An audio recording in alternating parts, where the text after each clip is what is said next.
लोकाभिरामं रणरङ्गधीरं राजीवनेत्रं रघुवंशनाथं कारुण्यरूपं करुणाकरं तं श्रीरामचन्द्रं शरणं प्रपद्ये।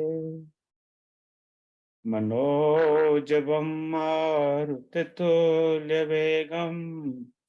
जितेन्द्रियं बुद्धिमतां वरिष्ठं वातात्मजं वा नरयूथमुख्यं श्रीरामदूतं शरणं प्रपद्ये।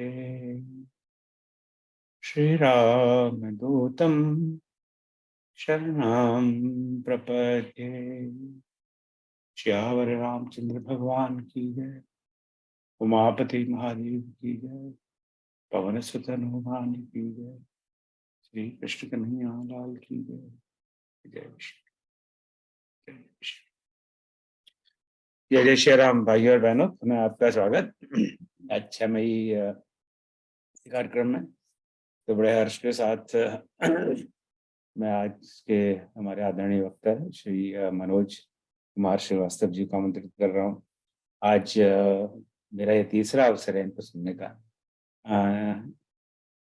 आई थिंक 2016, अगर मुझे ठीक से याद हो तो, जबलपुर में रामायण अधिवेशन हुआ था। तब मुझे मनोज जी को सुनने का अवसर मिला।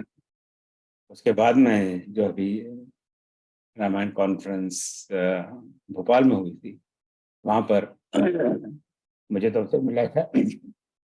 आप में से जो सब भोपाल आए थे तो आपको सुनने का अवसर मिला है। तो इनका औपचारिक परिचय तो बड़ा रूखा सा है। एक सेवानिवृत्त अपर मुख्य सचिव हैं मध्य प्रदेश शासन के, और इन्होंने 1985 में भारतीय राजस्व सेवा से जुड़े थे और 1987 से भारतीय प्रशासनिक सेवा से जुड़े हैं। तो ये तो हुआ इनका एक लौकिक परिचय, पर जो इनका अलौकिक परिचय, जो इनकी रुचि है अध्यात्म में, रामायण में, वो वर्णनीय है। एक सरकारी अफसर के पास वैसे भी कोई समय नहीं होता, पर इन्होंने पता नहीं कैसे कहाँ से समय निकालकर इनके अब तक 38 पुस्तकें प्रकाशित हैं, जिसमें से 18 पुस्तकें तो सिर्फ सुंदरकांड पर हैं। और गणेश अलग अलग गणनाएं, यथाकाल, पंचशील, पहाड़ी कौरवा, व्यतीत, वर्तमान, विभव, पराजिता, देवादिदेव, ये सारी। और इनको तो स्वाभाविक है कि समाज ने बार बार पुरस्कृत किया है। साउथ बैक्स लंदन से अंतर्राष्ट्रीय सांस्कृतिक संबंध परिषद और नेहरू केंद्र लंदन का अंतर्राष्ट्रीय वातायन पुरस्कार, संत समाज अयोध्या का रामकिंकर उपाध्याय पुरस्कार, और भारत सरकार के राष्ट्रीय हिंदी संस्थान का विवेकानंद पुरस्कार, मध्य प्रदेश शासन का सर्वोच्च साहित्यकार पुरस्कार, कबीर सम्मान, पुरुष साहित्य पुरस्कार, अक्षर आदित्य पुरस्कार। तो इनके इस तरह के अचीवमेंट की सूची तो बड़ी लंबी है, पर आज हम इनसे सुंदरकांड का ज्ञान लेने आए हैं। सुंदरकांड में ये बड़ा आश्चर्यजनक संयोग है कि हम अभी आज जो अगस्त से हम रामायण की क्लास कर रहे हैं। मनोज जी, आपको जानकर आश्चर्य होगा, ये संयोग ही है कि पिछली हर गुरुवार को क्लास होती है। पिछली गुरुवार को हम बस सेतु बंद के पहले ही रुके हैं और अगले गुरुवार को सेतु बंद की बात करेंगे। तो तो देखिए, उसके बीच में आपका प्रवचन का आयोजन हो गया। ये कोई देवी प्रेरणा है क्या है पता नहीं। हो सकता है अगले गुरुवार को हमें क्लास कैंसिल करनी पड़ जाएगी। भाई, वो क्लास तो शनिवार को हो गई, अब उसका यूट्यूब है, इसको आप देख लीजिए। तो बस इतने छोटे से परिचय के बाद मैं आदरणीय मनोज कुमार श्रीवास्तव जी को बड़े सम्मान के साथ आमंत्रित करता हूँ। इनसे हम जाने जो समुद्र की लीला है या भगवान राम की लीला है और सेतु बंद करने का प्रसंग है, इनके बारे में इनका वक्तव्य सुने। जय श्री राम। मनोज जी, आपका बहुत जय बहुत श्री स्वागत। सबसे पहले तो मैं आपके लिए प्रति धन्यवाद कर दूं, क्योंकि जो आपने कहा था वो वादा पूरा हो गया। और मुझे भी आपसे मिलकर हमेशा अच्छा लगता है, और खासकर जो अभी भोपाल में जो आपकी मैंने देखी जिस तरह से आपने पूरे कार्यक्रम का संचालन किया और पूरे कार्यक्रम को जो है एक अपनी अलग किस्म की गरिमा बख्शी, और फिर ये उसके बाद आप मुझे ये लगातार इसके भेजते रहते हैं, तो उससे भी लगता है कि किस निरंतरता के साथ जो है आप इस पवित्र कार्य में लगे हुए हैं। तो बहुत बहुत आभार आपके लिए। आज जो बात हुई थी अपनी कि सुंदरकांड में जो समुद्र सेतु बंध प्रसंग आता है, तो उस पर चर्चा करेंगे। और मेरा आशय जो है मुख्यतः वो 57वें दोहे से लेकर जो बात होती है ना कि विनय न मानत जलधि जड़ गए 3 दिन बीत, बोले राम सकोप तब भय बिन होए न प्रीत, लक्ष्मण बानसरा असर आनु सोखो बारद बिसिक प्रसानु, सठ सन विनय कुटिल सन प्रीति, सहज कृपन सन सुंदर नीति, ममता रत्सन ज्ञान कहानी, अति लोभी सन बिरति बखानी, क्रोधे सम कामे हर कथा, ऊसर बीज बय फल जथा, अस कहि रघुपति चाप चढ़ावा, यह मत लक्ष्मण के मन भावा, संदान प्रभु बिसिक कराला, उठी उदधि उर अंतर ज्वाला, मकर उरग झगनक लाने, जरत जंतु जल निधि जब जाने, कनकधार भरि भरि नाना, विप्र रूप आयई तजमाना, काटई कई पदरी कदरी फरई, कोटि जतन को सेच, विनय न मान खगेसु सुनु, डाटई पै नवनीच, सभय सिंधु गए पद प्रभु केरे, क्षमवनाथ सब अवगुण मेरे, गगन समीर अनल जल धरणी, इनके नाथ सहज चिड़गरनी, तव प्रेरित माया उपजाय, शस्त्र हेतु सब ग्रंथ निगाए,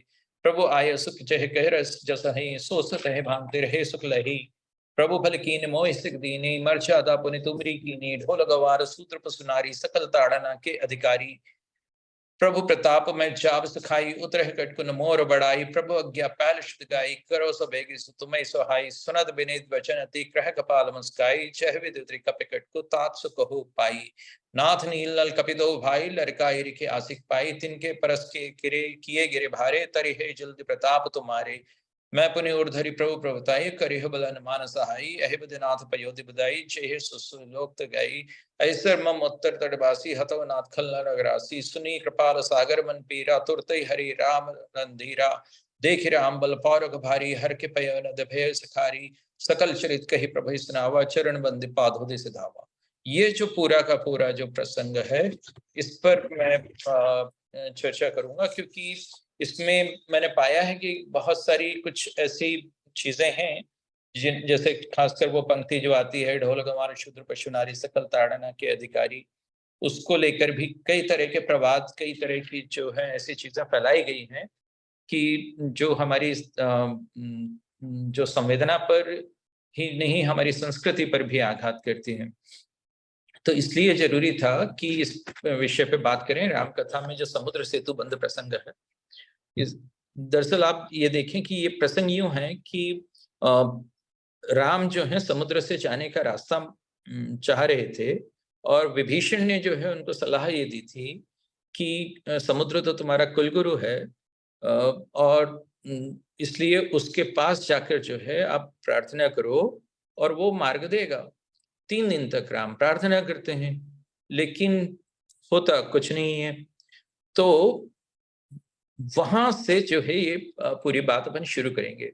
इसको वाल्मीकि रामायण में यदि देखें तो वहां पर ये कहते हैं, न च दर्शेते रूपम मंदो रामस्य सागरः, कि उस मंदमती सागर ने राम को अपने रूप का दर्शन नहीं कराया। तो सवाल ये है कि ऐसा कहने का अर्थ क्या था? क्या राम को सामने जो गर्जित और में सागर था वो नहीं दिखाई दे रहा था? सागर का वो कौन सा रूप है जो राम देखना चाह रहे थे और दिख नहीं रहा था? व्यावहारिक तरीके से देखें तो शायद ये राम समुद्र का वो रूप देखना चाह रहे होंगे जहां से उनकी सेना को लंका तक पहुंचने की राह मिल सके। और हो सकता है कि प्रायोपवेशन के जो वो 3 दिन थे, उस दौरान जो है समुद्र में तूफान आया हुआ हो, राम ने रुक कर प्रतीक्षा भी की हो, प्रार्थना भी की हो, समुद्र गरज गरज कर अपना अहंकार दिखाता रहा होगा। आखिरकार राम ये कहते ही है ना, अवलेपः समुद्रस्य न दर्शेति यह स्वयं। तो कि समुद्र जो है स्वयं दर्शन नहीं करा रहा है, अवलेप है उस पर। ये अवलेप जो है, इसका एक अर्थ तो जो शब्दकोश में मिलता है वो ये है कि अहंकार या क्रोध, लेकिन एक दूसरा अर्थ जो है वो है पोतने की क्रिया, उसको भी अवलेप कहते हैं। तो समुद्र के किस अवलेप की बात जो है वाल्मीकि कर रहे थे? कौन सा ऐसा समुद्र में जल संक्षोभ आया हुआ होगा कि जिससे वो पुता हुआ लगता है? कोई चंडवात, कोई धुंधकार, कोई अंधड़ जिसमें कुछ सूझ न पड़ रहा हो, कोई वातोत्पात, कोई बिजली चमक रही हो, गड़गड़ाहट हो, तूफानी बादलों का बनना हो, स्टॉर्म क्लाउड्स का जो फॉर्मेशन होता है, हाथ को हाथ नहीं सूझ रहा हो, वॉल क्लाउड्स बन गए हो, कुछ ऐसी चीज हुई होगी, कोई ऐसा वातावरण, वो उसकी बात क्या यहाँ पर थी? जो समुद्र का ना दिखना है, वो कहीं सी स्केप का उस हालत में तो पहुंच जाना नहीं है जहां पर कि जो जयशंकर प्रसाद ने अपने एक अलग प्रसंग में जो है कहा है कि पंचभूत का भैरव मिश्रण, पंचभूत का भैरव मिश्रण, शंपाओं के शकल निपात, उल्का लेकर अमर शक्तियां खोज रही जो खोया प्रात, अंधकार में मलिन मित्र की धुंधली आभा लीन हुई, वरुण व्यस्त थे घनी कालिमा, स्तर स्तर जमते पीन हुई। तो राम क्या जो है उस कालिमा में थे कि जहां पर समुद्री रास्ता नहीं ढूंढ पा रहे थे। यानी हिब्रू शास्त्रों में ये कहा गया कि darkness was on the face of the deep and the spirit of God moved upon the face of the waters।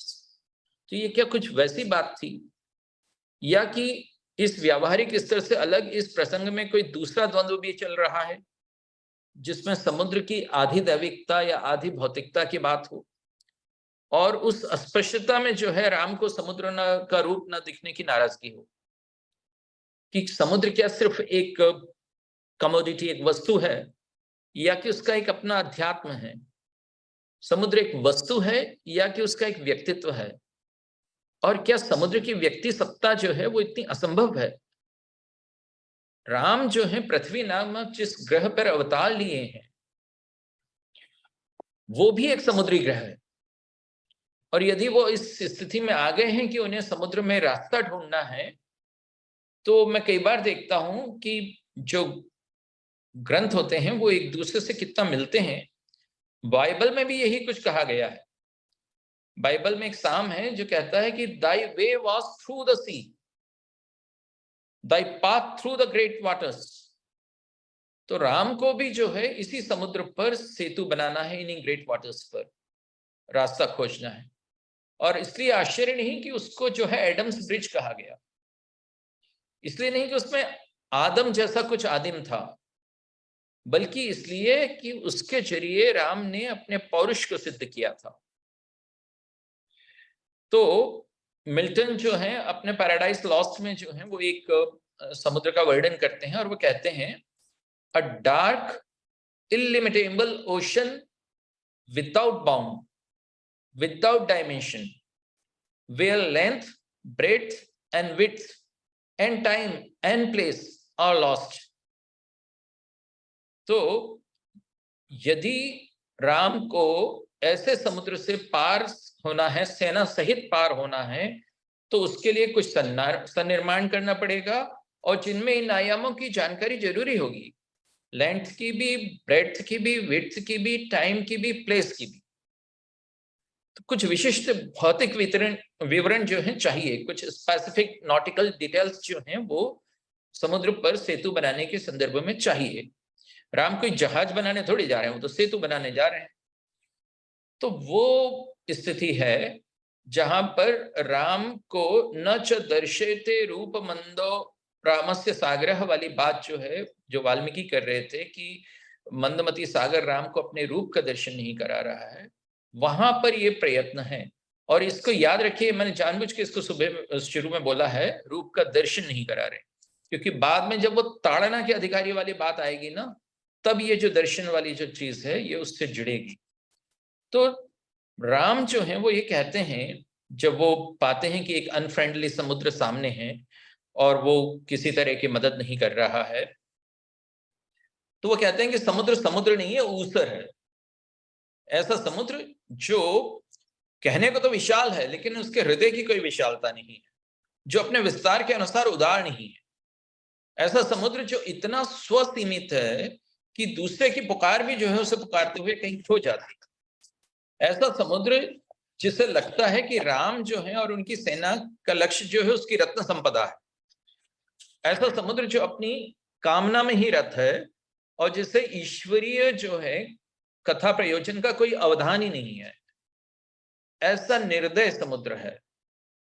और ये निर्दय समुद्र जो है राम को के भीतर क्रोध को कारित करता है। यानी मैं आज जब देखता हूं कि आधुनिक साहित्य में समुद्र को रेबन कहते हैं कि वो इसी तरह से चित्रित किया जाता है। The sea in modernist literature is above all else cruel. Its coldness and turbulence reflect the universal derangement of the world. ये रेबन कहते हैं कि आधुनिक साहित्य में समुद्र जो है एक निर्दय तरीके से चित्रित किया गया है। आप सोचिए कि ये मॉडर्निस्ट चीज जो है वाल्मीकि के समय से जो है भारत में थी। तो राम जो हैं सकोप हो जाते हैं क्योंकि समुद्र की तरफ से कोई मदद नहीं मिल रही है। और अब पूरी बात जो है इस सकोप के स्कोप की है। सकोप माने कि क्रोध सहित। तो ये ध्यान देने की बात है यहां पर कि राम को जो है प्रायः हम एक धीरोदात्त नायक की छवि में रूढ़ हुआ देखते हैं और लक्ष्मण को उन्हीं के पूरक एक ऐसे युवक के रूप में देखते हैं जो बड़ी जल्दी तैश में आ जाता है। और इस तरह की आसान उपपत्तियों के जरिए हमारे यहाँ चीजों को निपटा भी दिया जाता है। हमारा रसोत्पादन जो है वो स्थायी भावों के सहारे नहीं होता बल्कि स्थायी व्यक्तित्वाकारों के जरिए होता है।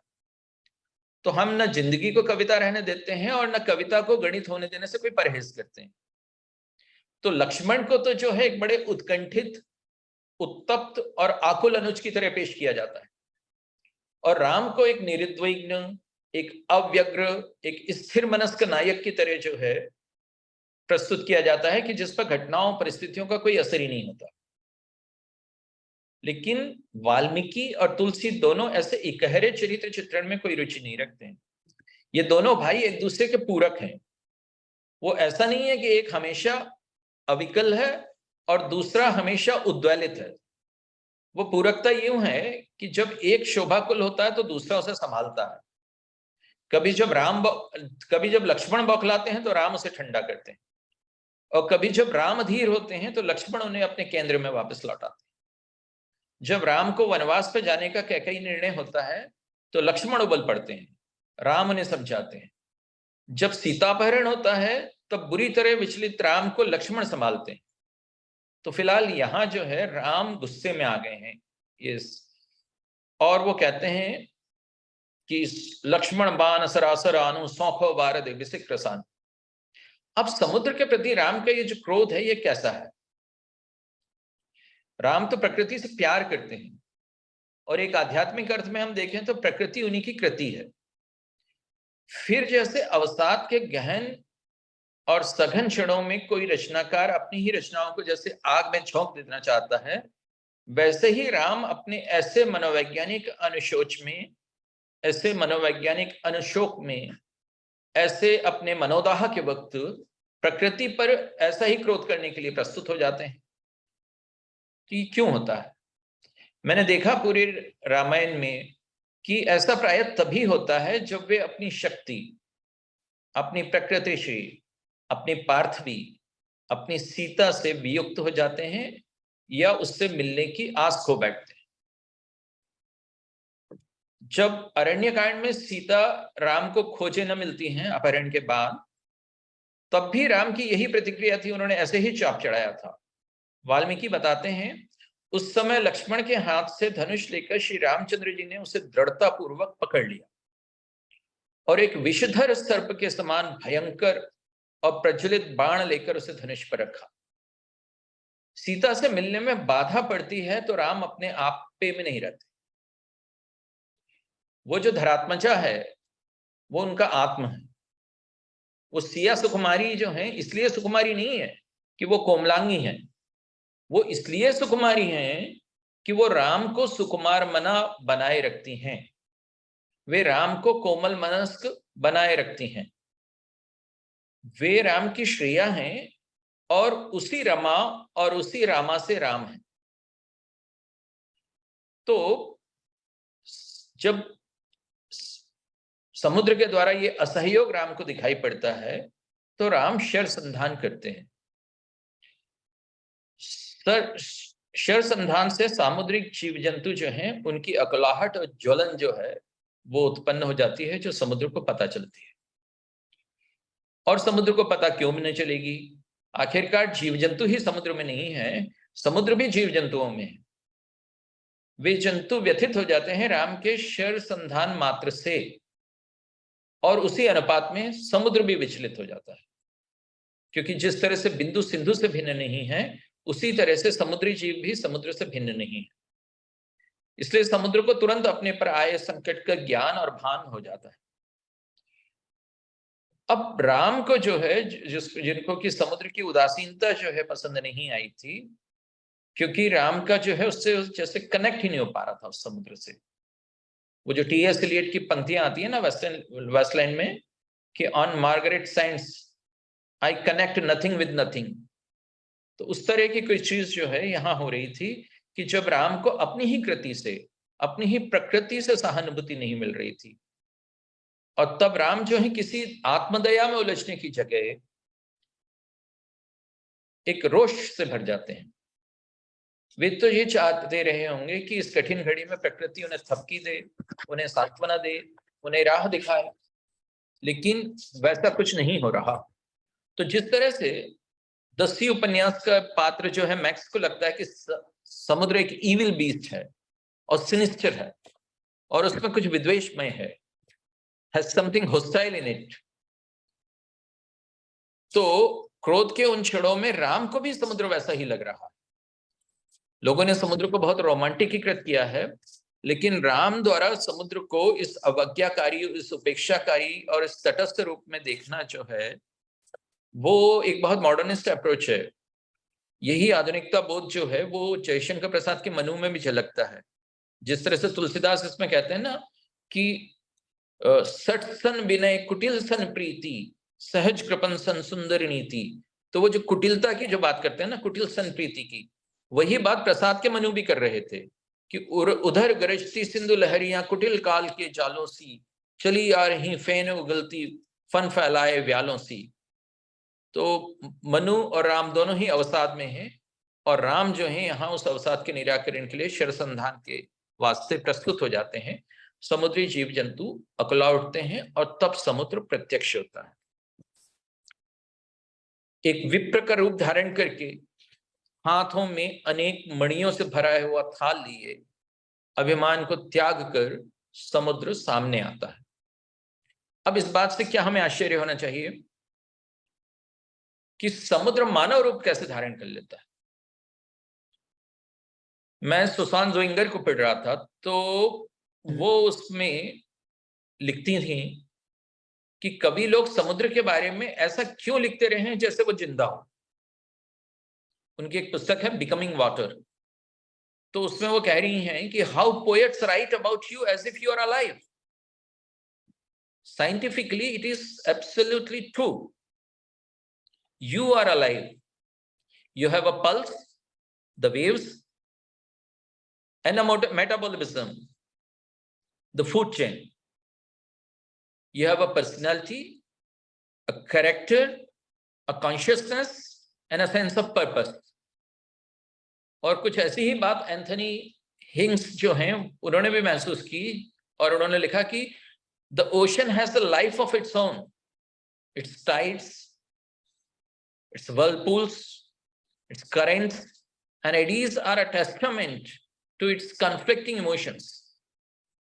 और जूलियन अथॉर्न जो हैं वो भी यही बोले थे कि what an incomparable creature is the sea। तो समुद्र को ये लिविंग एंटिटी के रूप में देखना जो है एक बहुत आधुनिक बात है, ये चमत्कार नहीं है। भारत में पर्यावरण की बहुत सी उपस्थितियां हैं जिनको इसी तरह से व्यक्ति चरित्र की जीवंतता दी जाती रही है। यानी आप सामाजिक रूप से देखें, सांस्कृतिक रूप से देखें या आध्यात्मिक रूप से देखें, तो आप पाएंगे कि गंगा और यमुना को तो हमारे यहाँ देवी माना जाता रहा। विधिक क्षेत्र में देखें तो उत्तराखंड हाई कोर्ट ने जो है अभी इन दोनों नदियों को, गंगा और यमुना को, जो है लिविंग एंटिटीज के रूप में माने जाने का आदेश दिया था, जिस पे अभी सुप्रीम कोर्ट ने जो है स्टे ऑर्डर दिया। तो ये है, न्यूजीलैंड में मैं गया हुआ था, वहां मैंने देखा कि वांगानुई नामक नदी को उन्होंने लिविंग एंटिटी घोषित किया है।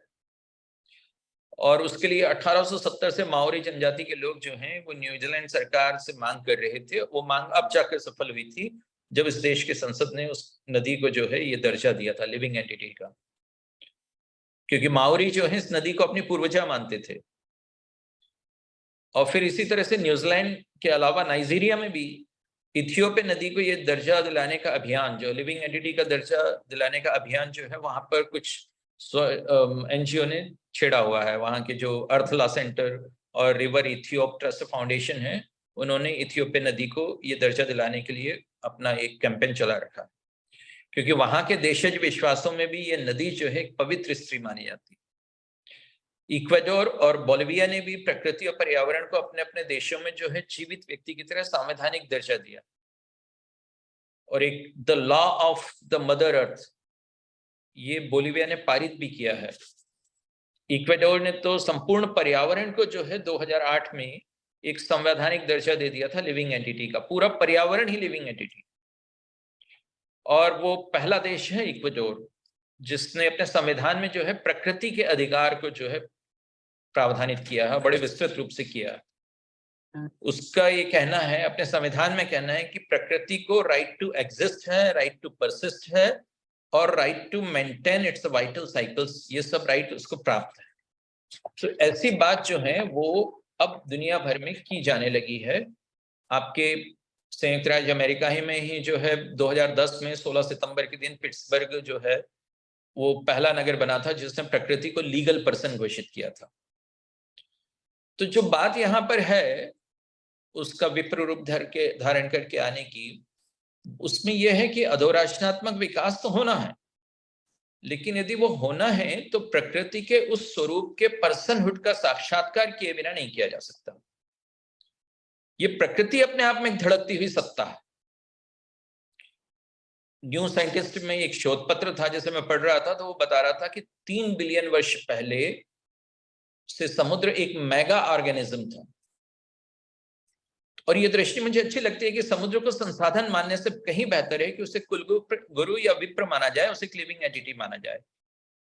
और जब विप्र कह रहे हैं या कुलगुरु कह रहे हैं तुलसी, तो वो समुद्र को जीवंत ही नहीं बता रहे, वो समुद्र की एक आदरणीय सत्ता को बता रहे हैं।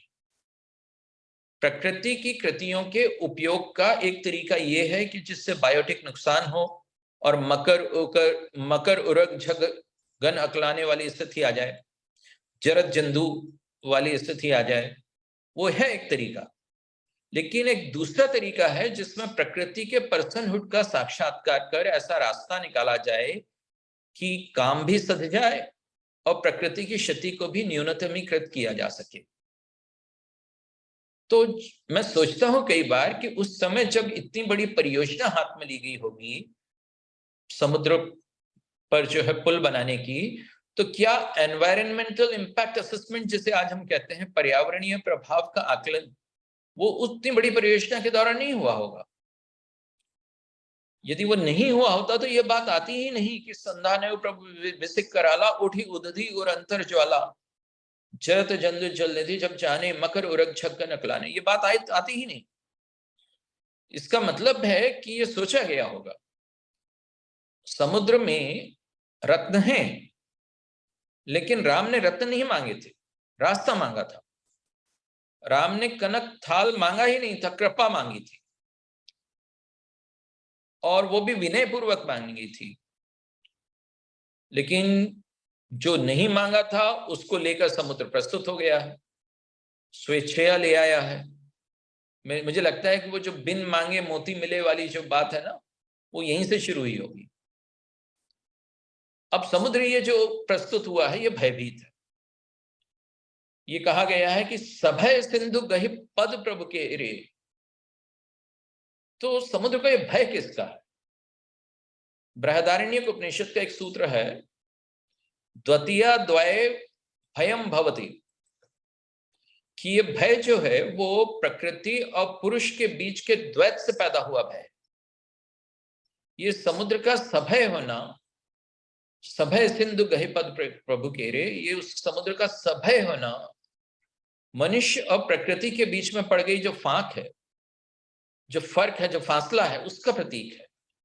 ये एक द्वैत का प्रतीक है। इस द्वैत के कारण प्रकृति जो है मात्र एक उपभोग्य वस्तु में बदल जाती है और उसकी प्रजाओं में आतंक छा जाता है। जबकि राम तो प्राणात्मा है, वे राम ही इस वरुणालय से यदि रुष्ट हैं तो फिर ये तो वास्तव में भय की बात है। जो अभिकारी ब्रह्म है, जो इस पूरे प्रपंच का उपादान कारण माना जाता है, जो माया को सत्ता और स्फूर्ति देता है, जो वो स्तवनीय देव, उसका कोप जो है न केवल समुद्र की तरंगों को लयच्युत कर देगा बल्कि उसके अंदर पल रहे जीवन को भी लय से च्युत कर देगा, लय, उसके लय को विखंडित कर देगा। इसलिए यहां पर यह सिंधु भयग्रस्त है और वह प्रभु के पांव पकड़ लेता है। और तुलसी यहां पर जो है राम शब्द का प्रयोग नहीं करते, प्रभु शब्द का प्रयोग करते हैं। सभय सिंधु गहि पब प्रभु पद केरे। तो वो प्रभु जो है जिसकी प्रभावना है, ये समुद्र उस प्रभु विष्णुता के प्रति नतमस्तक होता है, उन हरि के उपकार के प्रति नतमस्तक होता है। एकत्व में आश्वस्ति थी, उभय में भय है। वो जो द्वैत है वो भय पैदा करता है। तो समुद्र पेश होता है और समुद्र जो है अब राम को, व्यक्ति मर्यादा वाले राम को, मर्यादा पुरुषोत्तम राम को वस्तु मर्यादा बतलाता है। राम की व्यक्ति मर्यादा की चर्चा है, यहां पे समुद्र जो है वस्तु मर्यादा बताता है और वो तर्क ये देता है कि वस्तु की वस्तुता है और वो उसे अपनी वास्तविकता कहता है। हितोपदेश को यदि आपने पढ़ा हो नारायण पंडित, तो उसमें कहते हैं कि यह स्वभावो ही यस्यास्ति न सनित्यम दुर्तिक्रमा, कि जिसका जो स्वभाव है उसको छुड़ाना बहुत कठिन है। वेणी संहार में जो है भट्टनारायण भी ऐसी कुछ कहते हैं कि प्रकृति दुस्त्यजा, कि जो स्वभाव है वो छोड़ा नहीं जा सकता। तो वाल्मीकि का जो समुद्र है, तुलसी का जो समुद्र है, वो पदार्थ के प्राकृतिक स्वरूप के संचालन नियमों की बात करता है। वो वस्तुओं की भौतिक गुणधर्मिता की बात कर रहा है। क्षिति, जल, पावक, गगन, समीर, ये सभी फिजिकल ऑब्जेक्ट हैं। जो कहता है ना, गगन समीर अनल जल धरणी इनको है ना सहज जड़ करनी, तो ये फिजिकल ऑब्जेक्ट हैं। और वो ये कह रहा है कि इन जड़ चीजों से उलझने से फायदा क्या है। वो जो ये किसी की आवाज आ रही है,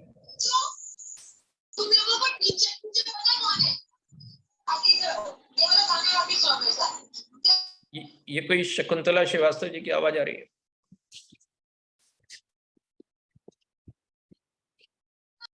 हेलो, हाँ, तो मैं ये कह रहा था कि एक विद्वान है पीजे और रुरके, उन्होंने कहा था कि never fight an inanimate object. Hello,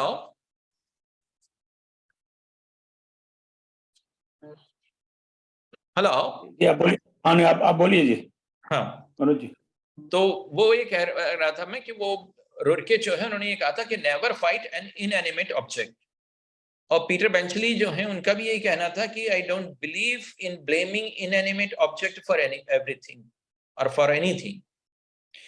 तो गगन समीर अनल जल धरणी, इनके साथ जो है उलझने से फायदा नहीं है। ये सेतुबंध की एक ऐसी विशाल परियोजना को आकार लेना है जो तत्कालीन विश्व में अभूतपूर्व थी, और उस परियोजना में जो है समुद्र में पल रही जैविक और वानस्पतिक विविधता जो है उसको क्षति पहुंच रही हो, तो जो है हमें इन जीवित लोगों को तो समझना है ही, इन जीवित जंतुओं को, लेकिन उसके साथ साथ जो है इन पंच तत्वों को, इन पंच महाभूतों को, इनकी भौतिकी को भी समझना है। यानी वहां जहां पे सौखों बारिदी की बात कही जा रही थी, जिसका कि सीधा अर्थ था कि समुद्र का शोषण, सौखों बारिदी, समुद्र का शोषण। तो समुद्र जो है अपने शोषण से सहमति कैसे प्रकट कर सकता था? और जब राम स्वयं सामने हो, जो सत्य के साक्षात विग्रह हैं, तो उनके सामने भी यदि वो सत्य नहीं कहेगा कि वो कैसा महसूस कर रहा है, तो किसके सामने कहेगा? तो समुद्र ये कहता है कि प्रभु की जिसे जैसी आज्ञा है वो उसी प्रकार रहता है और सुख पाता है। तो प्रभु ने अच्छा किया कि मुझे सीख दी, लेकिन फिर वो याद दिलाता है कि ये मर्यादा भी तुम्हारी ही की हुई है। तव प्रेरित माया उपजाए, षष्ठ हेतु सब ग्रंथ निगाए, प्रभु आयस जह कह जस आही, सो तहि भांति रहे सुख लही। कि मर्यादा भी तुम्हारी की हुई है। प्रकृति भी जो है प्रभु निर्देश से एक पूर्व निर्धारित भूमिका में है और उसी तरह से रहने में उसकी संतुष्टि है, उसकी संतृप्ति है। ये तव प्रेरित में बात सिर्फ प्रेरणा की थी, लेकिन प्रभु आयसु में वो ईश्वर की आज्ञा की भी बात करता है। और समुद्र ये बताता है कि प्रभु आज्ञा पंच महाभूतों का, वस्तुओं का, पिंडों का स्वभाव निर्धारित करती है। और ये बात पुनः मुझे जो है बाइबल की याद दिलाती है कि जिसमें कहा गया था कि when he sets for the sea its boundary so that the water would not transgress his command। तो समुद्र के बारे में ये ईश निर्धारित स्वभाव है। और बाइबल में इसकी बात इतनी बार आई है, मैंने तो 6-7 बार पढ़ी, कि वो ये कहते हैं, जैसे एक साम में वो कहते हैं कि you rule the swelling of the sea, when its waves rise you still them. फिर एक दूसरे साम में वो कहते हैं कि you set a boundary that they may not pass over. फिर एक जगह भगवान कहते हैं कि and I said thus far you shall come but no farther। ये समुद्र के बारे में वहां पे कहा गया है। और यहां पर भी वो लगभग वही बात है तो जो वाल्मीकि बहुत पहले कर गए थे। समुद्र का ये स्टैंड सही भी है। शास्त्र भी बार बार यही कहते हैं हमारे यहाँ कि या यस्य प्रकृति है स्वभाव जनता के नापि न त्यज्यते, कि जिसकी जो स्वभाव जनित प्रकृति होती है वो उसे त्यागी नहीं जाती। शास्त्र कहते हैं कि सतस्य स्वभाव प्रकृति नियतद्वात कृतकः, कि ये तो प्रकृति का नियत किया हुआ स्वभाव है, इसी स्वभाव से यह सिद्ध होता है सब कुछ। स्वभावतः सर्वमिदं हि सिद्धम, यह स्वभावो ही यस्य स्थिति सनित्यम दुर्तिक्रमः, कि जिसका जो स्वभाव होता है वो कभी नहीं टाला जा सकता। प्रकृति के नियम प्रभु का पालन है, प्रभु की आज्ञा का पालन है, और प्रकृति के इन तत्वों से मनमाने तौर पर व्यवहार करने की अपेक्षा की ही नहीं जा सकती है। जो फ्रैंक प्यू कहते थे कि nature's law is stronger than any little law you have made for yourself. तो ये बात यहां पर समुद्र कह रहा है। और देखिए कि मर्यादा की बात वो मर्यादा पुरुषोत्तम से कर रहा है। और ये बात भी कितनी मधुर है कि समुद्र अपनी मर्यादा की बात उन श्री हरि के अवतार से कर रहा है जो स्वयं समुद्र में रहते और जिनकी पत्नी भी समुद्र संभवा है। रत्नाकरोस्ति सदनम गृहिणी च पद्मा। तो उनके सामने समुद्र जो है बात कर रहा है अपने स्वभाव की, अपने मर्यादा की। यानी हम सब के बीच अवतार की तरह रहने आए राम को भी जिंदगी के सबक उसी तरह से सीखने हैं। अवतार के जन्म का अर्थ ये नहीं है कि गुरु ग्रह पढ़ने के लिए रघुराई को जाना न पड़े। और यहां तो ये राम का कुल गुरु जल्द ही है, तो वो तत्वों की सचनेस के बारे में राम को बता रहा है। समुद्र की दसनेस, प्रकृति के यथार्थ को, प्रकृति के यथार्थ स्वरूप को जानना समझना ही तो विज्ञान है। तो समुद्र पर यदि पुल बनाने की परियोजना को आप हाथ में ले रहे हैं तो आपको एक वैज्ञानिक दृष्टिकोण की आवश्यकता है और विज्ञान ऑब्जर्वेशन में है। सो प्रकृति को ताड़ने की जरूरत है, ईक्षण की आवश्यकता है प्रकृति को। आइंस्टीन ने यही कहा था ना, लुक डीप इनटू नेचर। यही बात तो क्रिस्टोफर पाउलिनी ने भी कहा था ना कि learn to see what you are looking at. तो ये उसी ताड़ने की बात है, learn to see what you are looking at, look deep into nature. प्रकृति बहुत रहस्यमयी है, उसमें बहुत से रहस्य हैं। हेराक्लिटस का तो सिद्धांत ये था कि नेचर लव्स टू हाइड, प्रकृति छुपना पसंद करती है। और हमारे सांख्य दर्शन में ईश्वर कृष्ण की सांख्य कारिका है, तो उसमें ये कहा गया है कि प्रकृति से अधिक लज्जाशील कुछ नहीं है, वो पुरुष से छुपती है। तो उसे सावधानी से देखने, उसके तत्वों के स्वभाव को, उनकी भौतिकी को ऑब्जर्व करना होगा। ये कुल जमा बात इसमें कही गई है। और ये ध्यान हमें रखना होगा कि प्रकृति का अधिनियम सिखाने वाला, तत्वों की मर्यादा सिखाने वाला ये समुद्र जो है, जो राम कथा में आया है, ये ओल्ड टेस्टामेंट के समुद्र से भिन्न है। ओल्ड टेस्टामेंट का समुद्र तो जो है वो मूसा के चमत्कार से फट जाता। चमत्कार की जो डेविड ह्यूम की परिभाषा थी ना, कि a miracle is the violation of the loss of nature. तो मूसा जो है, लॉर्ड मोसेस, वो एक छड़ी घुमाते हैं और लाल सागर 2 भागों में फाड़ दिया जाता है, और इजरायली जो है उसके खुले सूखे मैदान से पार हो जाते हैं। इजिप्शियन सेना जो है उनका पीछा करती है, उसी खुले हुए सूखे हिस्से में मूसा फिर अपनी छड़ी घुमाते हैं और समुद्र का वो 2 फाड़ होने जाना जो है खत्म हो जाता है, और समुद्र फिर एक में हो जाता है, और इजिप्शियन सेना जो है उसमें डूब जाती है। राम कथा में ऐसा कोई चमत्कार नहीं। वहां आग्रह जो है राम कथा में, वो प्रकृति और तत्वों के मूल स्वरूप को ऑब्जर्व करने और समझने का, और उस वैज्ञानिक आधार पर एक बड़ा इंजीनियरिंग प्रकल्प हाथ में लेने का है। और ये ध्यान दें कि तुलसी जो है, जो कहते हैं ना, नाथ नील नल कपिदो भाई लरिकाई रिखी आसिक पाई, तो यहां तुलसी जो है नल के विश्वकर्मा पुत्र होने का उल्लेख नहीं कर रहे, यानी वे उसे इस आधार पर कि उसका जन्म एक अभियंता परिवार में हुआ है उसको महत्व नहीं दे रहे, बल्कि उसकी शैक्षिक अर्हता को, उसकी एजुकेशनल क्वालिफिकेशन को वो उल्लेख से समझ रहे हैं। लरिकाई रिखी आशीष पाई, शैक्षणिक योग्यता चयन का आधार था। और ये ऋषि आशीष क्या था? हर कोई राम सेतु बनाने के लिए निविदा में भाग नहीं ले सकता था, उसके लिए कुछ प्री क्वालिफिकेशन थी, और नल नील जो है वो उस अर्हता की पूर्ति करते थे। और उनका इसी दिशा में जो अनुभव था वो उनकी लड़काई के समय से था, when they were young, they were student, और वो अन्य सभी से अधिक था। तो ये जो ऋषि आशीष है, ये कोई प्रभावशाली लोगों की अनुशंसा नहीं है, ये कोई इन्फ्लुएंस पैडलिंग नहीं है कि ये ठेका जो है नल नील को ही मिला। नल नील ब्रदर्स लिमिटेड उनको नहीं मिला इस आधार पर कि कोई अनुशंसा की गई हो। ये तो शैक्षणिक योग्यता है जो चयन का आधार थी। इस पंक्ति से जो 2 बात निकलती हैं कि एक अनुभव और एक योग्यता, ये 2 निकष थे। और ऋषि शब्द का प्रयोग ये बताता है कि एक विशिष्ट प्रकार का अनुभव चाहा गया था, एक विशिष्ट प्रकार की शैक्षणिक योग्यता चाही गई थी।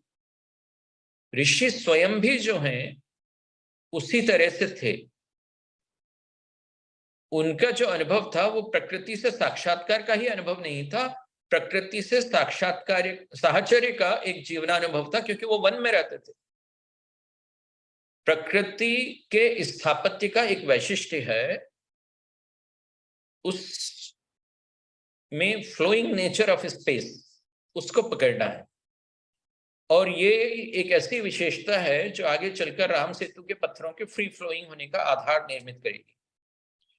तो ऐसे सिविल इंजीनियर्स और ऐसे आर्किटेक्ट्स की तलाश की जा रही है जो ऐसे राम सेतु का निर्माण कर सकें जो प्रकृति के समीपतम हो, जो प्रकृति पर उसके निर्माताओं की अमानुषिकताओं सा नहीं लगे। अमेरिकन आर्किटेक्ट हैं फ्रैंक लॉयड राइट, वो एक शब्द कहते हैं ऑर्गेनिक आर्किटेक्चर। ऑर्गेनिक आर्किटेक्चर यानी ऐसा निर्माण जो प्रकृति से अंतरंग संवाद रखता हो, उसके भीतर ये सुपर सेंस होना चाहिए।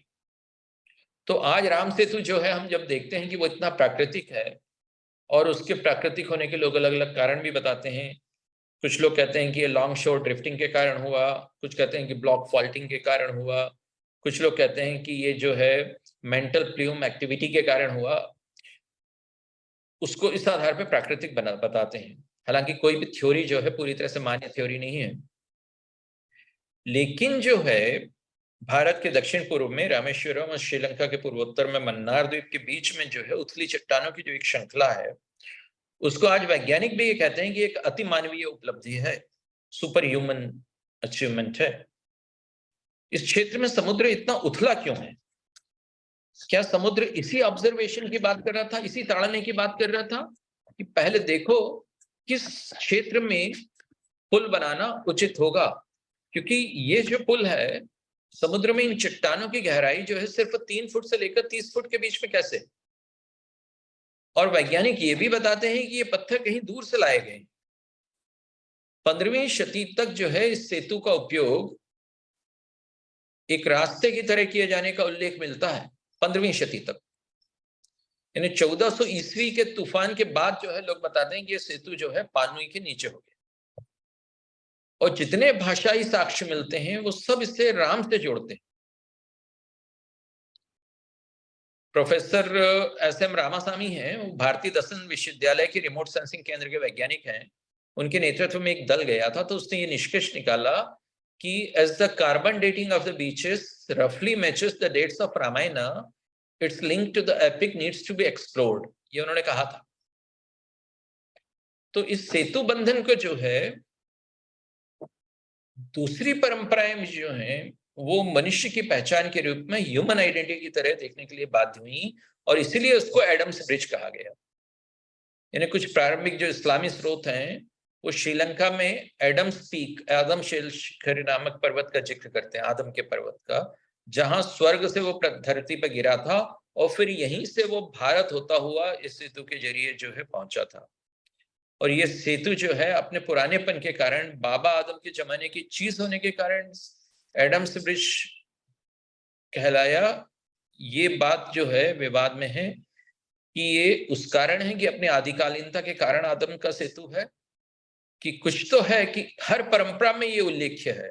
ईसाई, इस्लामी और हिंदू तीनों परंपराओं में जो है इसका उल्लेख आता है।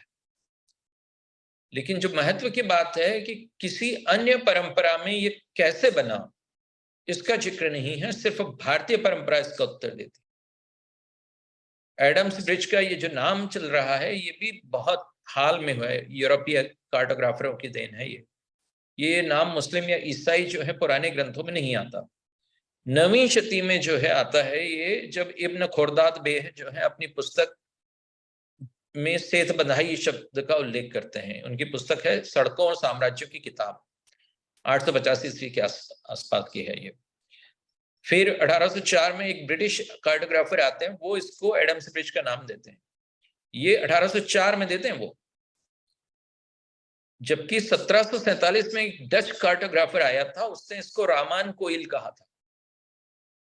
और तमिल में जो है जो शब्द है इसके लिए वो है रामान कोवी, इस पुल का नाम।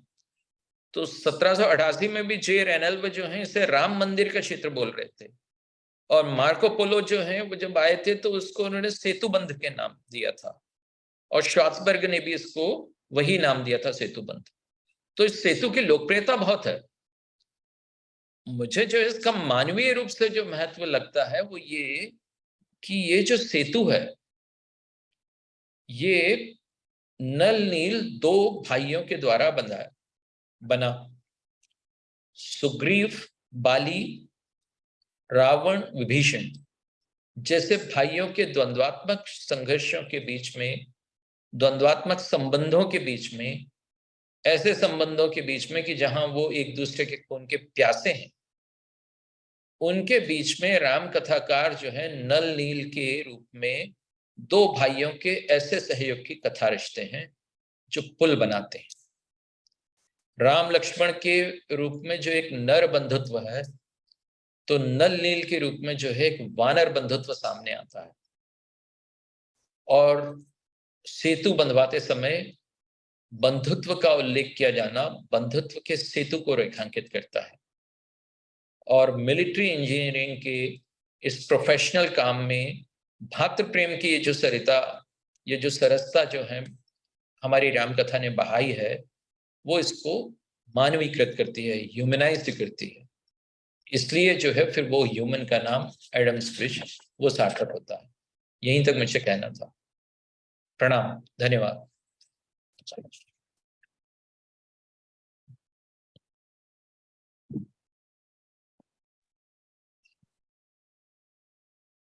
बहुत बहुत धन्यवाद मनोज जी आपके वक्तव्य के लिए। अब मैं सभा को आमंत्रित करता हूँ कि आपका कोई प्रश्न हो या इस विषय पर विचार हो, तो इतना सुंदर मौका बाद में शायद हमें ना मिले, तो this is forum is open to everybody.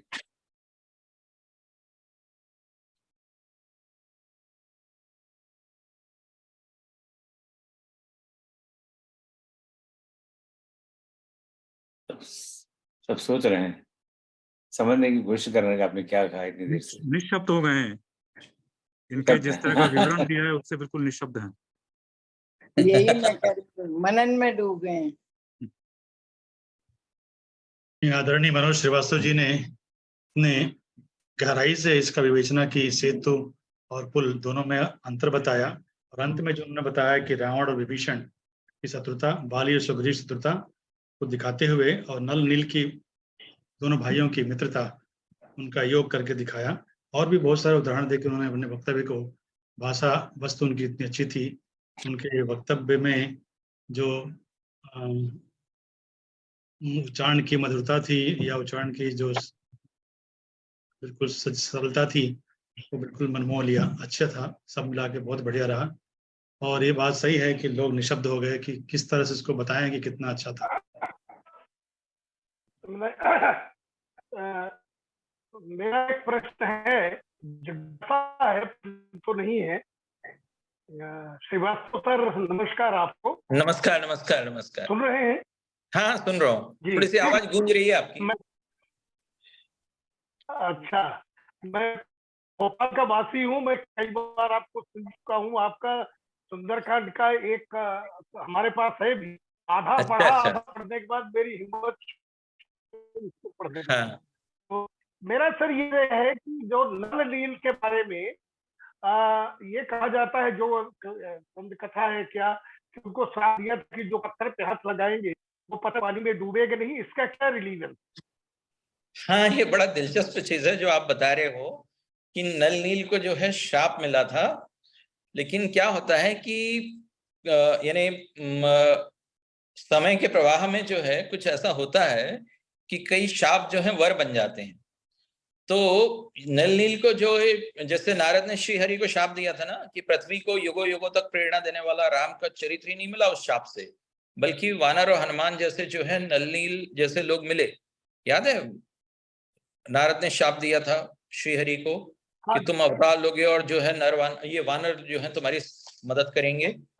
तो हमेशा जो है शाप ही रहे वो नहीं होता, शाप वर बन जाता है, समय के प्रवाह में बन जाता है। नल नील के बारे में ये कहा जाता है कि बचपन में बहुत शरारती थे, और जो है ऋषियों की जो शालग्राम मूर्तियां थी उनको वो जल में डाल दिया करते थे। तो महर्षियों ने तब उनको शाप दिया था कि उनके डुबाए पत्थर जो है डूबेंगे नहीं, तैरते रहेंगे। अब ये देखिए आप कभी कि हनुमान भी बचपन में इतने ही शरारती थे, और वो भी ऋषियों की तपस्याओं में विघ्न डाल दिया करते थे, और उन्हें भी ऋषि शाप ये मिला था कि वो अपनी शक्तियों को तब तक भूले रहेंगे जब तक कि कोई उन्हें प्रबोधित ना कर सके। मुझे ये जो शाप की कथा जो आपने कही ना, बड़ी दिलचस्प लगती है। ये एक तो ये बताती हैं कि भारत की जो आरण्यक संस्कृति थी उसमें ऋषि और वनवासी जातियां जो हैं एक दूसरे के बहुत नैकट्य में रहती थी, बहुत सामीप्य में रहती थी, और इस नैकट्य ने उनके संबंधों को बहुत अनौपचारिक भी बनाया था, बहुत प्लेफुल भी बनाया था। और दूसरे ये भी इससे स्पष्ट होता है कि इन जनजातियों के बच्चों का बचपन जो है वो ऋषियों की शिक्षा में बीतता अवश्य था, लेकिन वो शिक्षा जो है लर्निंग फॉर जॉय थी, प्ले बेस्ड लर्निंग थी, और ऋषि जो है इस खेल का पात्र बनते थे। तो ये जो नल नील ने सीखा तो वो उन ऋषियों के आशीष से सीखा, जिसको शाप नहीं कहा है तुलसी ने, आशीष कहा है, क्योंकि समय का प्रवाह ऐसा होता है कि शाप को वर बना देता है। तो यही बात थी। और गुरु भी क्या करता है, गुरु यही तो करता है ना, भीतर हाथ सहार दे, बाहर मारे चोट। तो ये ऋषि भी त्रिकालज्ञ हैं, और इसलिए ऐसे शाप देते हैं जिन्हें आगे जाकर आशीष ही बन जाना, वर ही बन जाना, और उस समय की एक बड़ी मांग को पूरा करना। तो वो प्रिटेंड प्ले कर रहे थे उस समय, और उस प्रिटेंड प्ले के जरिए जो है वे कुछ प्रयोजन साधक योग्यताएं जो हैं इन बच्चों में विकसित कर रहे होंगे, हनुमान में या नलनील में। और बच्चे जो हैं भी वो भी ऐसे थे कि अपने गुरुओं से डरते नहीं थे, और उनमें कैशोरी की सारी चंचलताएं थी। तो ये कुछ चीज है कि जहां ऋषि या गुरु जो है एक बड़े अथॉरिटी फिगर की तरह नहीं है, बल्कि ऐसे वरिष्ठ की तरह हैं जो कैशोर्य को जो है आशीष दे देता है, भले ही शाप के माध्यम से दे, भले ही तिर्यक तरीके से दे, कुछ टेढ़े तरीके से दे, लेकिन देता है। धन्यवाद, धन्यवाद बहुत बहुत। सर एक और चीज आपसे पूछना था आदरणीय श्रीवास्तव जी, ये हम्म।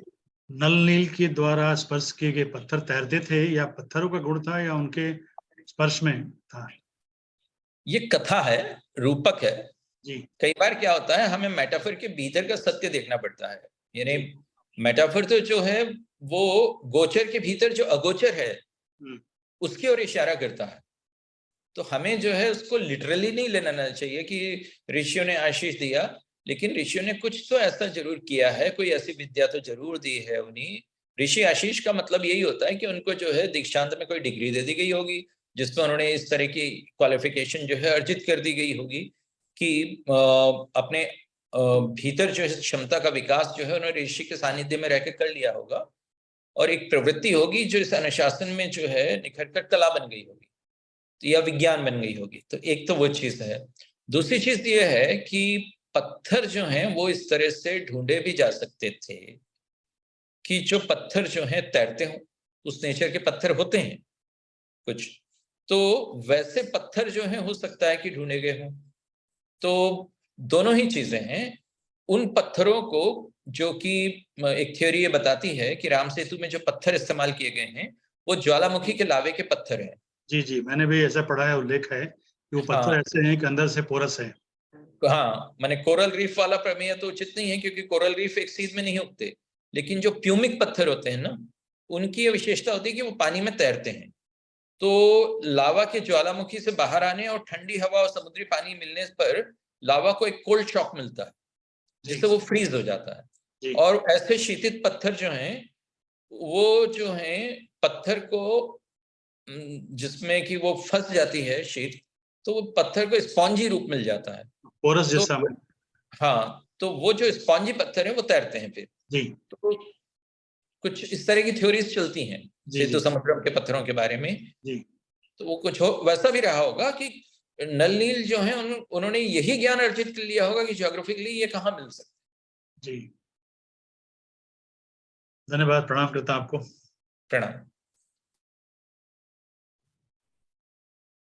और कोई किसी की जिज्ञासा? तब तक सभी मित्र सोच रहे हैं, मेरा एक छोटा सा प्रश्न है कि विभीषण जी समुद्र को कुल गुरु कैसे बताते हैं राम के? हाँ, ये दिलचस्प चीज है कि विभीषण जो है ऐसा बोलते हैं कि प्रभु तुम्हार कुलगुर जलधि कहे उपाय विचारी। और कई तरह से देखा जाए तो समुद्र, जैसा मैंने बताया था ना कि वो एक विद्वान है जो कह रहे हैं कि 3 बिलियन ईयर्स पहले जो है समुद्र एक मेगा ऑर्गेनिज्म था, और वो सारी बातें जो हैं कि 3 billion years ago the sea was a single huge creature that split to form life as we know it। तो कुलगुरु कह रहे हैं। तो कुलगुरु का मतलब ये है कि पूरे उस कुल के बिल्कुल शुरुआती पॉइंट पे पहुंच जाइए। वहां पर उस समय जो है समुद्र से जो कुछ भी सीखा होगा मनुष्य ने, वो सब यहाँ तक लगातार प्रवाहित होता हुआ आया। तो उस लंबी परंपरा में, उन बिलियन ईयर्स पहले की परंपरा में, उसमें देखिए उसको, तब वो कुलगुरु बोलते हैं। और दूसरी चीज एक अच्छी बात यह है कि इसमें जो सामान्य अर्थ निकल के आता है कि चलिए प्रकृति को गुरु तो माना, यहाँ तो प्रकृति को लोग कमोडिटी मान रहे, तो उस तरह के जो है जीवन दृष्टि के बजाय ये जीवन दृष्टि जो है ज्यादा बेहतर है, जो समुद्र को संसाधन नहीं मानती, आदरणीय मानती है, जो मैंने कहा भी था। धन्यवाद। Any other question comment? किसी नहीं तो समापन। मैं ये कह रहा था कि वाल्मीकि में नल जो है ना, राम जी से बोलते हैं कि मैं विश्वामित्र का पुत्र हूँ, और उन्होंने माँ को बोला था, मेरी माँ को, कि उसमें मेरी ही सामर्थ्य आ जाएगी और मैं पुल बना सकता हूँ। वहाँ कोई श्राप की बात तो बाद की किताबों में, बाद की किताबों में आप सही कह रहे हैं, बिल्कुल सही कह रहे हैं। श्राप की बात जो है वो बाद की किताबों की है। विश्वामित्र या विश्वकर्मा, राम जी विश्वकर्मा विश्वकर्मा के पुत्र थे। वो गिलहरी की क्या बात है इसमें? सेतु बनने में गिलहरी की बात कैसे? वो भी बाद की कथाएं हैं। बहुत ना इंटरेस्टिंग। वाल्मीकि बताते हैं ना तुलसी बताते हैं, लेकिन वो मीठी कथाएं हैं। हाँ, बड़े मीठी मधुर कथा है। पर कथाएं ये बताती हैं कि जिसका भी जितना भी योग हो अपनी क्षमता भर, वो यदि अपनी क्षमता, अपनी शक्ति और अपनी भक्ति भर है तो पर्याप्त है, बहुत अच्छा है। गिलहरी की कथा कब जुड़ी? कुछ इसके विषय में है रिसर्च? नहीं, इसका कुछ नहीं है, बाद में आती है ये। मेरे ख्याल है कि ये कुछ लोक परंपराओं से आती होगी, फिर बाद में शामिल कर ली गई उसमें, लेकिन औपचारिक रूप से किसी राम कथा ग्रंथ में वो उल्लेख नहीं आता उस तरह का। जो वहाँ भोपाल में जिन्होंने गिलहरी के ऊपर अपना वक्तव्य दिया था, जो इस चीज में 3 धारियां हैं, वो गिलहरी वहां पाई ही नहीं जाती है। उससे यही पता चलता है कि हम अपने आसपास की हर चीज में न किसी प्रसंग को जोड़ के उसको देखने लगते हैं। हाँ, मीठी सी कथाएं बनाते हैं और अच्छी हैं, मीठी कथा है। जैसे यहाँ पर उदय प्रताप सिंह जी एक बहुत बड़े कवि हैं, उनकी बड़ी सुंदर बात है ये पत्थर को लेकर के, कि जब सभी लोग पत्थर डाल रहे थे नल नील के हाथों से स्पर्श किए हुए, तो राम को लगा कि सब लोग काम कर रहे हैं, तो क्यों ना हम भी थोड़ा सा, अब मेरे लिए ही काम हो रहा है तो हम भी क्यों ना करें। तो उन्होंने चुपके से एक पत्थर उठाया और उसको समुद्र में डाला, वो डूब गया। राम एकदम सकुचा के वही चुपचाप रह गए कि किसी ने देखा तो नहीं, पर हनुमान जी ने देखा और जाके बोले कि भगवान जिसे आप छोड़ दे उसका तो डूबना तय है। बहुत ही प्यारी कथा। ऐसी मीठी कथाएं जो है हमारे यहाँ रच ली गई हैं, और वो जो है और कुछ नहीं करती, जीवन में एक माधुर्य भरती, तो उस हिसाब से ही उन्हें देखना चाहिए। बहुत ही बढ़िया। कुलगुरु में जो कई बार आता है कि राजा सगर जो इनके पूर्वज थे और भगीरथ जो न्याय थे, तो उसको भी लिंक करते हैं कि विभीषण का शायद तात्पर्य वो राजा सगर से था। राजा सगर से जोड़ते हैं वो। सगर से है वो। बालकांड में आरंभ में ही जो बहुत से उपाख्यान हैं उसमें ये भी है।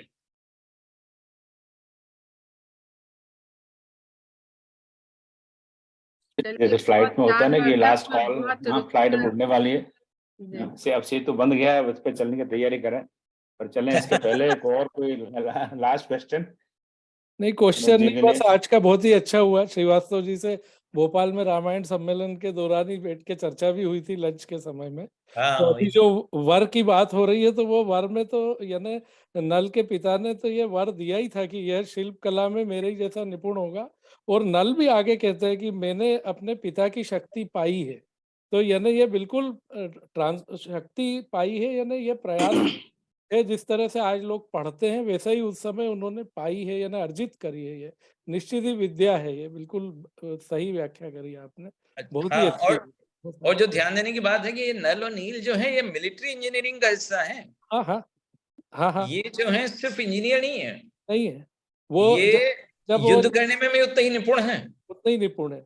और मिलिट्री वाल्मीकि का जो युद्ध कांड है उसमें जो 58वां सर्ग है, वो पूरी तरह से जो है नल की वीरता पे है। नल की वीर। और जब ये सेना वहां से किष्किंधा से चलती है, तब तो वो आगे चल के पूरा रास्ता देखते हैं, तो वो बिल्कुल मिलिट्री वाला ही चीजें है वो उसमें। पानी तो शुद्ध रहेगा कि नहीं, रास्ते में कोई दुश्मन तो हमला नहीं कर देगा, आगे रास्ता देखना, तो वो नेविगेशन पूरा और वहीं ये से बताता है कि पुराने जमाने की जो शिक्षा होती थी वो हाँ। जो है वो होलिस्टिक होती थी। होलिस्टिक, बिल्कुल सही। आज ऐसा नहीं तो होता था कि आप इंजीनियर हैं तो बस उसी में ही हैं। नहीं आपको सभी लड़ना भी पड़ेगा। लड़ना भी पड़ेगा। तो नील जो है उसकी वीरता का पूरा एक चैप्टर ही उस पे, एक सर्ग ही उस पे लगा दिया बहुत वाल्मीकि ने। बहुत ही बढ़िया। बहुत बहुत धन्यवाद। आज आपने बहुत ही अच्छा, इतना गंभीर और इतने जो रेफरेंस आपने दिए वो बहुत ही गहन विषय को बनाते हैं। वो बहुत आपका अच्छा रहा है। आदरणीय मनोज जी के तालियां हो जाए। बहुत बहुत बहुत सुंदर। धन्यवाद ये मनोज जी, सारे सब मित्रों की तरफ से आपकी तरफ से थैंक्स। आपको नमन करता हूँ। आपने समय निकाला और इस विषय पर हमें ज्ञान दिया और हमारी थोड़ी जानकारी बढ़ी, और आशा करता हूँ कि आपको भी आनंद आया होगा। बहुत और आनंद आया आपके साथ। हाँ, कभी पुस्तक हम का अमेरिका फिर में दोबारा, होगा तो बिल्कुल आप लोगों से मिलेंगे। हाँ आप आए, यहाँ दर्शन दीजिए। और आप तो, पर म- वो तो जब मेरा होगा बेटा तब वही होगा, है पर यहाँ, में। हाँ आप बता रहे थे, हाँ तो दोबारा आपको फिर यही जूम पर फिर दोबारा दर्शन होंगे किसी और हाँ विषय कर लेकर। और जी, प्रणाम, धन्यवाद। ठीक है, सबको बता दूं कि अगले रविवार को मदर्स डे मनाया जाता है, अब सारे विश्व में मनाया जाता है। अच्छी बात है, कोई ऐसी चीजें तो कॉपी करनी चाहिए। वैलेंटाइन के वगैरह में तो शायद मैं ऐसा नहीं कहूँगा, तो मदर्स डे, फादर्स डे मनाए तो बहुत अच्छी बात है। तो उसी संदर्भ में अगले शनिवार को हम लोग मातृस्तुति पर यहाँ पर एक काव्य गोष्ठी करेंगे। तो आप लोग ही माता की वंदना, माँ की वंदना में अपने अपने स्वरचित कविताएं सुनाएंगे, तो आप बताइएगा। तो जय श्री राम। आज बस कार्यक्रम समाप्त करते हैं।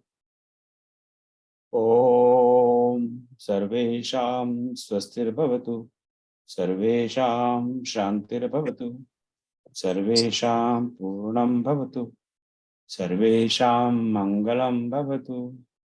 ओम सर्वे भवन्तु सुखिनः, सर्वे सन्तु निरामयाः, सर्वे भद्राणि पश्यन्तु, मा कश्चित् दुःखभाग् भवेत्।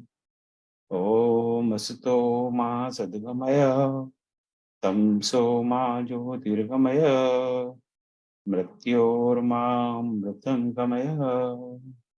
ओम शांति शांति शांति। जय श्री राम।